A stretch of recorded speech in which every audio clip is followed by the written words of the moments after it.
case, if we just invested in the worst performers from 97 to 2012. So remember when the dot-com boom was happening? Then we had 9/11. Then we had significant growth in the overall market.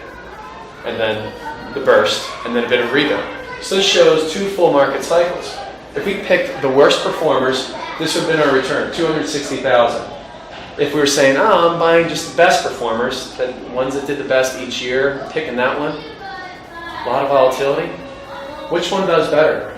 Diversified portfolio did better because you had a less volatile ride, number one, but also if you stuck with your plan, the results are in the numbers. Okay? Now, look at these lines here. What do you see? Do they kind of bend a little bit? Do they adjust? What happens? Getting beyond the illusions here.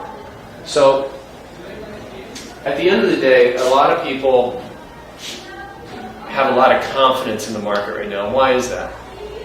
Why would you say? It's been going up over time. Yeah. Is that justified? Is it not justified?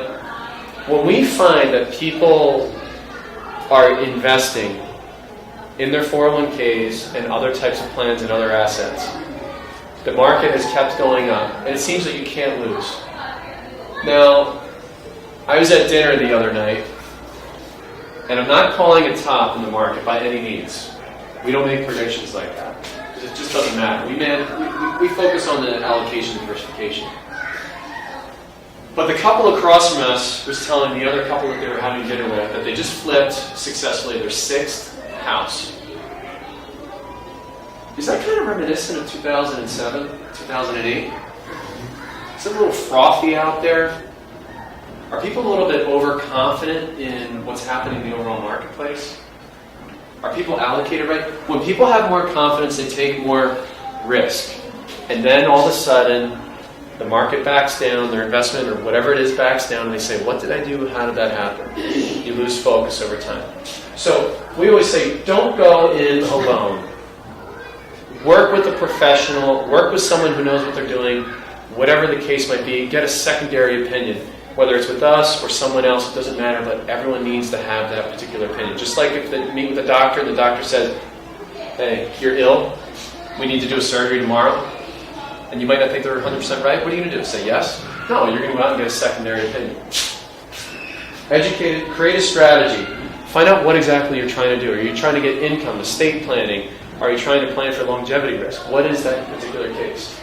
Asset allocation and then systematic investing. There's different ways that you can do systematic investing as you go over time. So thank you all very much. If you have any questions, I don't want to take up too much more time, but any questions or concerns? Was this at least a little bit more interesting than your regular, at least there's something to look at that's a little bit different? Yeah, I'm worried about my vision. Yeah, there you go. And color scheme too, right? All right, guys. Thank you very much. Close by? I live in the South Bay. I live in Hermosa Beach. Are your cards in the bag? Yeah, I'll put some out there for you guys. So, yep. So, if you have any questions like Gloria, Goddess will let you know, and then she'll get back to me or whatever the case is. Okay? What is your, who do you work for right now? I have my own firm. It's called Reef Wealth Management. We're an RAA through First Allied Securities. I'm an accredited investment fiduciary and also a certified wealth strategist. And all of our assets are held at Bank of New York Mellon's Arm, Pershing. That's where we're at. Do you work with trusts? Do you set up we don't set up trust. The lawyer would set up the trust. But you have But somebody doing the who investing, works yes, we do all that. So the lawyer sets up the trust, whether it's going to be a living trust, revocable, irrevocable, whatever the case is. Depends on what you're trying to accomplish with that trust. And you'd be able to help with that, with helping you figure out which kind of, do you have an attorney that you recommend that you work with? We're having a hard time finding an attorney to do that. Yes, if you want to set up an individual trust and it's a simple trust, then we can. We've got multiple trusts. It's actually quite a hard. Okay. But we also want to do some estate planning as well. Yes, we do that. The person that we work with on the trust side also has a lot of background on after that person passes away.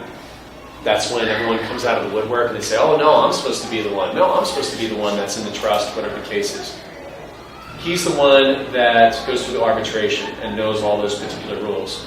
So that's why we work with them, because when they set up a particular trust, they know on the back end of kind of how to pay best defense. In the state of Pennsylvania, for example, if you have a will, if a person contests the trust or the will, there's a clause in there that will automatically kick them out of being a benefactor of that particular estate. So if they say, hey, I'm supposed to be the one that's getting mom's inheritance, and they complain, they're automatically out. Now, I'd like to thank my fellow Quakers for that, right? Because I'm from Pennsylvania. But there are different things that you can employ in order to kind of protect your wishes at the end of the day. So, any other questions? All right, great. Thank you guys all very, very much. Appreciate it.